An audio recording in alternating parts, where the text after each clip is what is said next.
Sorry, यहाँ पर economic survey ने भी कहा है कि जो इतनी रेवड़ियां फ्री की बांट दी है ना, उसी की वजह से पैसा नहीं बच रहा है कि आप कुछ डेवलपमेंट प्रोजेक्ट ढंग से कर सकें।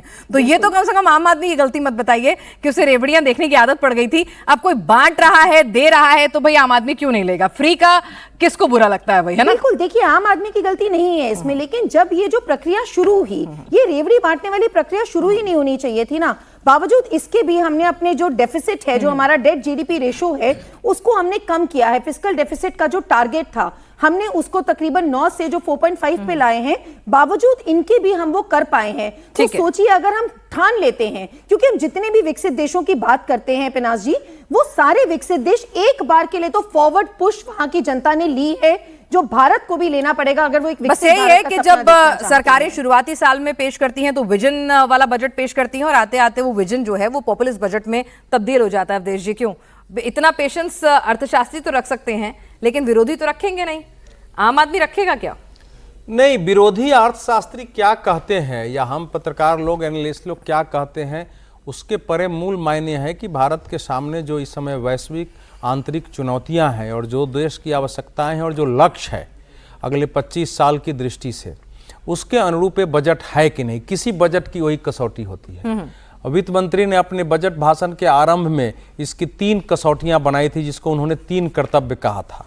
फिर उसके लिए अलग अलग चरणों की घोषणा की थी। तो अब एकदम से जैसे लगता है अब इनकम टैक्स है, मान लीजिए, हम लोग किस चीज पर ध्यान है, क्या सस्ता क्या महंगा, आम आदमी को कर में क्या छूट मिला। अब पिछले लाख हमारे आपको अगर 12,75,000 करोड़ रुपए की एक साथ ही छूट मिल गई हो, कारोबारी को 12 लाख, तो उसमें क्या ज्यादा वृद्धि हो, तो वो चमत्कारिक नहीं लगता है। उसी प्रकार से जो अब धीरे धीरे देखिए, हमारे देश ने 1991 में 220% कस्टम ड्यूटी से शुरू किया था और आज हम बहुत जगह 0 पर जा रहे हैं। हमारे पास अब कोटा सिस्टम होता था, आज हम पर यार ऐसे तो बहुत चला गया, लेकिन नॉर्मल 44 लाख कारें बेच रहे हैं। तो आज की परिस्थिति में जो है, जैसे मूल, अब एक चीज पर ध्यान दीजिए, इस समय चुनौती हमारे एक्सपोर्ट पर जैसे आ गई अमेरिका से। तो एक्सपोर्ट में हमारा क्या है, कपड़ा है, चमड़ा है, ज्वेलरी है, इंजीनियरिंग गुड्स है।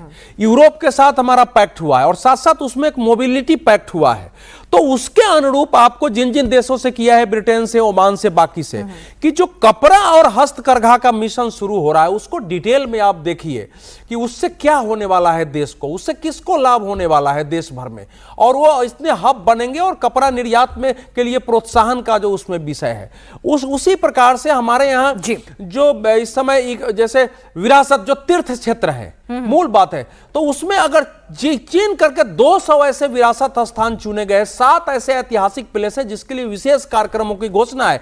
बाकी तो है ही है, जो हम रेल कॉरिडोर बना रहे हैं, हाईवेज बना रहे हैं, उसके लिए 20,000 गाइडों की बात हो रही है कि उसको ट्रेनिंग देकर के बनाएंगे।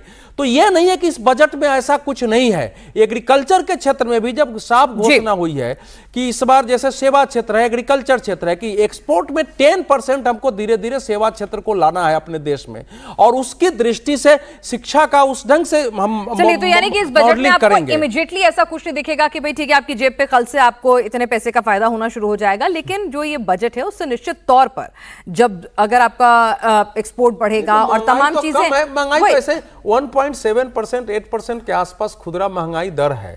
तो इसलिए ऐसी समस्या तो है नहीं। सर, इकोनॉमिक सर्वे ऐसी बातें नहीं कह रहा था। खैर, नहीं, इकोनॉमिक सर्वे की बात दे ही दिया ना, जीएसटी ने भी तो बेनिफिट्स दिए। राकेश शुक्ला जी, यहाँ पर विपक्ष का तो खैर काम ही होता है क्रिटिसाइज करना। विपक्ष सीधे सीधे कह रहा है कि भाई ममता बनर्जी कह रही है कि हम्टी डम्टी बजट है, और पश्चिम बंगाल में चुनाव था, अभिषेक बनर्जी कह रहे हैं इतना लंबा चौड़ा भाषण दे दिया, बंगाल का जिक्र भी नहीं किया, बंगाल को आप बांग्लादेश समझते हैं, तो उन्हें तो बिल्कुल पसंद नहीं आ रहा है।